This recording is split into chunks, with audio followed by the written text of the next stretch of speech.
I remember this just vaguely, since I was little at the time, maybe 7. In my old house, my room had its own floor. It wasn't even supposed to be a bedroom. It was more of an attachment to the attic, or a closet-type room. The people that owned the house before us used it as a playroom for their daughters. My room also had a huge closet door that was attached to the attic. The closet was elevated up so that you would have to climb a set of wooden stairs to get into it. It had a big sliding door, and it was completely packed with toys and other junk from my childhood. Since I was little at the time, I always got scared of being so separated from the rest of my family and having that huge closet in my room. Then there was this one night. I was laying in bed, afraid after watching a scary movie with my family. Then I heard the sound of a toy fall over up in the closet. I jumped out of my bed and ran to my parents' room. They told me there was no one in my closet.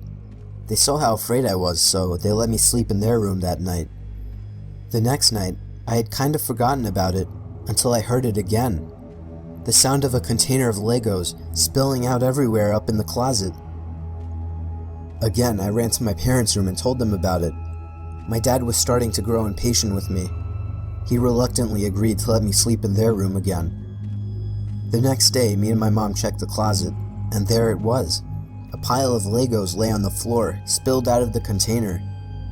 I thought this was proof that somebody was in my closet, but my mom assured me that it simply fell over. That night, my dad locked his door. He said he was tired of my nonsense. I couldn't sleep that night. I lay there completely silent with my young boy imagination running, waiting for another sound to come from the closet. It was probably about an hour before it happened. It broke the silence. The sound of the closet door rolling open with force. The moonlight shining through my window illuminated the figure standing by my closet door. I let out the most horrific, ear-piercing scream you've ever heard, as pure terror swept over my body, a feeling that I still remember today. The figure jumped down from the closet and ran out of my room and out the front door of my house. My mom ran up to my room in shock, as my dad ran downstairs trying to catch whoever it was, but he never did. The police never caught the man. When I was in 8th grade, I went on a school trip that was called the Louisiana Tour. It was mostly going around to significant sites in South Louisiana. One of the places we went to was Myrtle's Plantation, which is considered to be one of the most haunted places in the country. There are all kinds of stories about the place, but at one point we were standing in a room as a part of a larger group, and the tour guide was talking about something. I don't remember what. As I'm standing there, I start to hear what sounds like someone hitting a piano key. After I heard it a couple times, I started to look around for the source of the sound. I didn't see a piano, but I kept hearing it, so I asked my friends who were standing near me if they heard it. They said no. When I heard it again, I said there it is again, they must have heard it. They thought I was crazy. So I went back to looking around the room. Everyone's eyes were on the tour guide except for one woman. She caught my eye and pointed at me, and then at her ear with a questioning look. I realized she was asking if I heard it too, and I nodded. At this point, the tour guide starts telling a story about a soldier who had died there and that he played the piano, and multiple guests had reported hearing him playing in the night. I honestly didn't know what to think. I guess I still don't. I talked to the woman as we were all leaving the room, and she said she heard the exact same thing as me, but her husband and son had not heard it.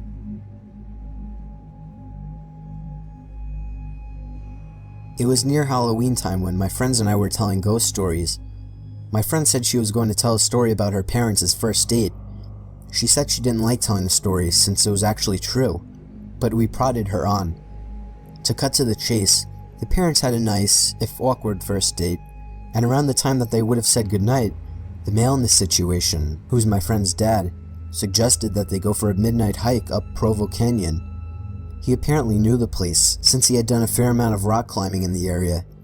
So the two drove up the mouth of the canyon, got out of their cars, and started hiking under just the light of the stars, since it was a new moon. At some point, the man starts getting a bad feeling, since the pathway ahead, which would pass under some trees, would be dark, and because it was getting quite late. He ignores the feeling and presses on. A minute later, the feeling came back to the man. He ignored it again and started walking a bit of the way into the trees when his foot hit something soft in the middle of the path. Under the trees, it was too dark to see just what this soft thing was, and the feeling came back stronger than ever. Instead of finding out what his foot had bumped into, he and the woman both agreed to hightail it out of there.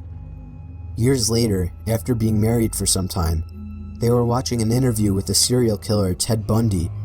In response to a question asking him to describe the time that he felt the closest to being caught, he explained about the night that he lured a girl into Provo Canyon and had just killed her when he heard some people coming up the trail. He explained how he hid in the trees just in time, only to watch some guy walk right into the body, and for some reason, just turn around and walk away. My school's library is open until 2 in the morning for the idiots like me that don't do their essays until the last minute. It's a pretty small building and most of the books are in the basement area called the stacks. Just to give you a quick layout, there's the big main stairs that go down to the stacks, a vending machine room, and the long hallway with the 4 entrances into the stacks. The stacks are 2 really big rooms on opposite sides of the hallway with a huge amount of bookshelves and study desks lining the walls. I was there around 11 p.m. last year. It was a pretty research-intensive essay, so I was down in the stacks working in one of the study desks, so I didn't have to keep going upstairs and downstairs again. I had been there for maybe 2 hours, and everyone except for a boy working a few desks down from me had already left. I was pretty zoned out by this point. It was an 8 a.m. class, so I didn't have much time until it was due, and I was sort of panicking. So it really pissed me off when I heard someone flipping through book pages really fast to make them do that loud whipping noise at the other end of the room. I sort of ignored it for a while, thinking they'd go away eventually, but they just kept doing it. After about 5 minutes, I got sick of it and started to walk over to tell them to knock it off. I get about 3 steps across the room and it just stops. I sat back down and it was quiet again, only for like 10 minutes before the flipping pages noise started again, only loads louder, like they'd grabbed a huge book that time. The boy started to get pissed off too, and he stood up and started walking around through the bookshelves trying to find them. It kept going, so I got up too and started looking around with him. It got really loud and it was pretty obvious where it was coming from by that point, so we started walking towards it. He was on one side of the shelves and I was on the other. We walked all the way down the shelves. No one there. We hadn't seen anyone come in the stacks and we were on the side of the room with the entrances. No way could anyone have come in without us seeing them. The noise stopped again and we both sort of just slowly walked back to our seats. I assumed it was just a fan or something in the other room and I really needed to get my essay done. We sat down and immediately the noises started again. It sounded like it was coming from right next to the guy's chair. He shoved his stuff in his bag, looked at me, said, "Fuck this," and took off. I was out of there maybe 5 seconds behind him. I still won't go back in the stacks at night, even when there's other people down there.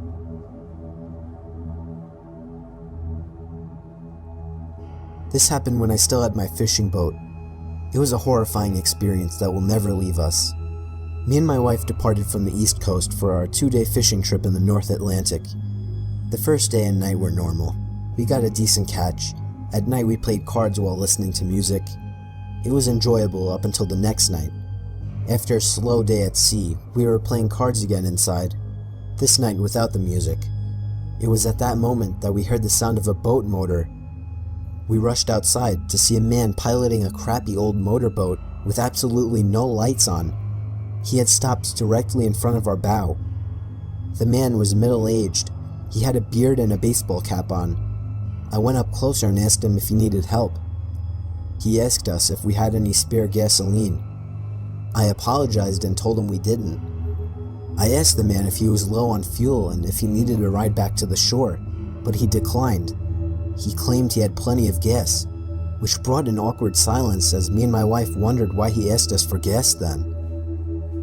The silence started to creep me and my wife out, mostly because of the way he just blankly stared at me. The only reason I could see was because of the deck light in the front of our boat. Other than that, we were surrounded by darkness. The man finally broke the silence and asked us if we had a good catch that day. I told him we didn't, still trying to be polite. even though the situation was odd and creepy.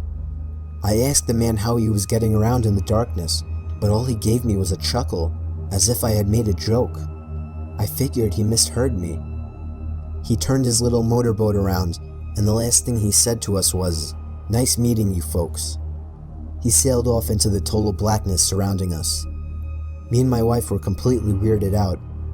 My wife told me she was afraid he was going to rob us. Being a fisher, you run into and make conversation with other sailors and fishers all the time, but I knew something about that guy was off. The fact that he came up to us so late at night, so far from the shore, and alone in that little motorboat, and the way he acted, we were both really uncomfortable, so I decided to turn out our lights and sail a bit north just to make sure the guy couldn't find us again. Call me paranoid. Later that night, probably around 2 in the morning, I woke up to the disturbing and ear-piercing scream of my wife. I shot up from my laying position to see a man standing at the edge of our bed. I lunged out of the bed towards the man, but he was out of the cabin before I could even get out of the room. I heard the sound of the same motorboat starting before speeding away into the darkness again. We sailed all the way back to the shore that night and reported the man right away. Of course, nothing was ever heard of the topic again. We still have no idea what the man wanted or what he was planning on doing, but it still gives me nightmares to this day.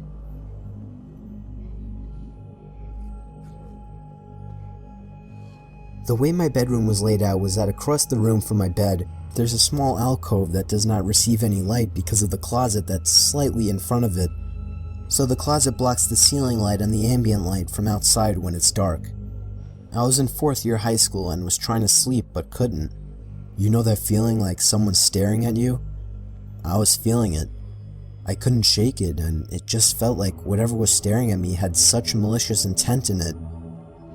I opened my eyes and my gaze was drawn to that dark corner of the room where I saw a hazy, darker outline in it. I got goosebumps, but thought that it was nothing there. I'm just imagining things. I closed my eyes again, trying to force myself to get sleep, but I can't shake that evil feeling stare. Then, there was a creak sound, the sound from somebody putting pressure on the floor. I opened my eyes again, and that shadow thing was in the opposite corner now. All my inner senses went ballistic, and I threw my pillow and blanket over my head as I cried myself to sleep, all while hoping that the thing wouldn't come closer. I know I didn't imagine or dream it, and it still sends chills down my spine to this day.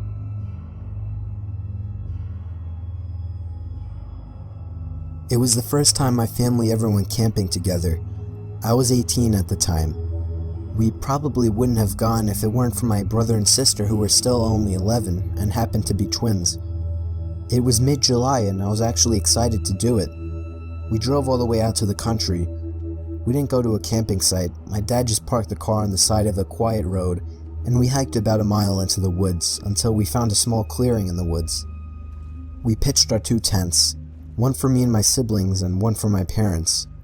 So come nighttime, I couldn't sleep at all. Trying to fall asleep in that sleeping bag was like trying to fall asleep on the grass. I just couldn't get to sleep. I spun around and tried to make myself comfortable for hours. My little brother and sister had been asleep for a long time at that point. And then I heard the sound of the zipper to the tent zipping down. I looked up and saw someone poking their head into the tent. I couldn't see who it was. "Dad?" I whispered. Whoever it was removed their head from the inside of the tent. "Dad?" I said louder. Whoever it was quickly moved away from the tent, leaving it unzipped. I was so confused. I was sure it was my mom or dad just checking on me, so I crawled out of the tent and walked over to my parents' tent. I unzipped it and crawled inside. My parents were both in their sleeping bags. I shook my dad until he woke up. I asked him if he had just checked on us. He said no. I got chills as he said it. I then woke up my mom, hoping that it was her, but she groggily told me that she hadn't left the tent either. I got goosebumps all over as I came to the realization that somebody actually came up to our tent, opened up the zipper, and peered inside. A stranger. For all I know, some sort of psycho. I couldn't even really tell if my parents took me seriously or not, or maybe I just don't remember. But I do remember that I didn't get a minute of sleep that night.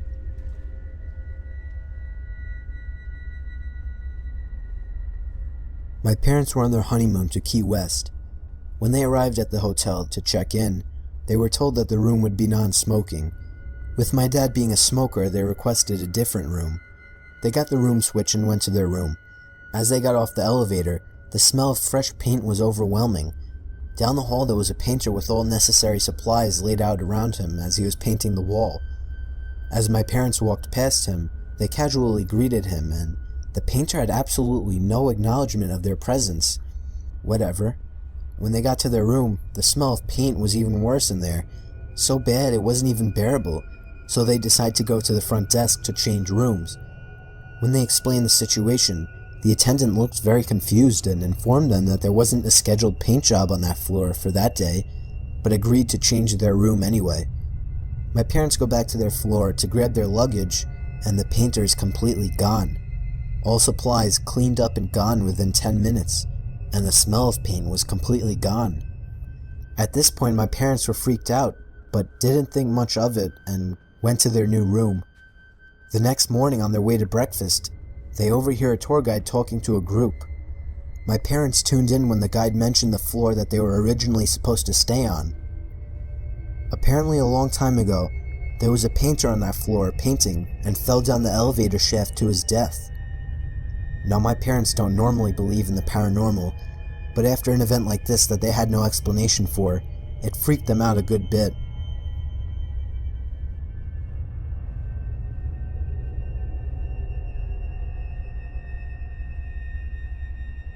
This story didn't happen to me, it happened to my cousin, and yet it still freaks me out thinking about it. This story is all too true. My cousin Nikki was on Skype with his girlfriend Sam at around 1 in the morning on a Friday night. She was asking him to come over and stay the night, but he didn't really want to drive over that late. Sometime into the conversation, Nikki noticed the closet door behind Sam open a crack. Nikki pointed it out, and Sammy turned and looked at the closet. They both ended up ignoring it. It was probably another half hour into the conversation that the closet door creaked open even more. Nikki spotted it again and told Sam that her little brother must be hiding in the closet. She denied it and told him the window was open or something, so there must have been a draft. It was about half an hour later that the closet door completely opened, and somebody stepped out of the closet and walked out of Sam's bedroom. Sam didn't seem to notice, but Nikki got startled from what he just saw. He told her that her little brother was hiding in her closet, but what she said next scared Nikki shitless. She told him that she was home alone that night. Nikki started yelling at the screen for her to lock her door and call the police, and that he would be over there as fast as he could. Sam just started to understand the situation as she turned and saw the closet door completely open. She ran over to her doorway and let out a blood-curdling scream before slamming the door shut and locking it. Nikki drove over as fast as he could while calling the police. When he got there, the front door was left open, so he ran into the house into Sam's room. He knocked on the door and told her it was him, but she wouldn't answer. When the police finally arrived, they busted open the door to find her curled up in the corner of the room in shock. She later told the police that she had seen somebody standing face to face with her at the doorway before shutting the door.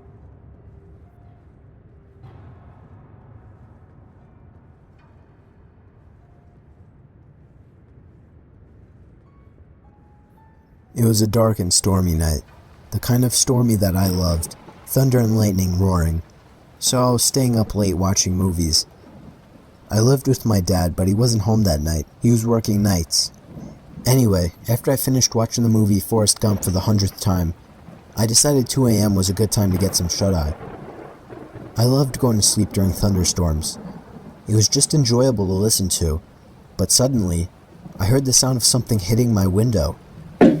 It wasn't the sound of rain hitting the window, but in such a big storm I didn't think much of it and put my head back down. But a few seconds later, the same noise. Something hits the window again. This time I made the sound out to be a rock hitting the window. My heart started racing. It couldn't be my dad. He would call if something was wrong. Another rock hits the window. I found myself glued to my bed. I didn't want to look out the window, but whoever was outside surely knew I was up there. I had just turned the TV off. They could have seen the bright glare through the window. I just decided if I ignored it, they would go away.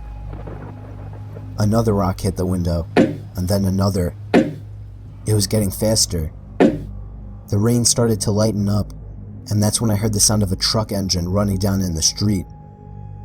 A much louder thump to the window was where I drew the line. I got out of my bed planning to call the cops. I ran down the stairs towards the phone, but as I passed the front door, I saw something. Something through the glass window at the top of the door. It was the face of a person looking through to me. It seemed like they had a smile on their face. I sprinted to the kitchen and called the police. They said there was an officer nearby, and they should be there shortly. Whoever was at the door started fiddling with the doorknob and eventually ramming into it, trying to bust it open. I grabbed a knife for protection and yelled that the police were coming, before running back upstairs to my room. After about a minute, the ramming to the door stopped and there were no more rocks hitting my window. I still didn't dare to look out the window, but I remember hearing the sound of the truck drive off. A few minutes later, I heard the sound of a police siren outside, and moments later, the doorbell rang. I explained everything to the officer. I described the face as best as I could. Unfortunately, I couldn't provide him any information about the vehicle. If only I had looked out the window. I still regret not taking a quick look. There was never enough info for the police to catch these people. Not sure if they had intention of robbing my house, or much worse.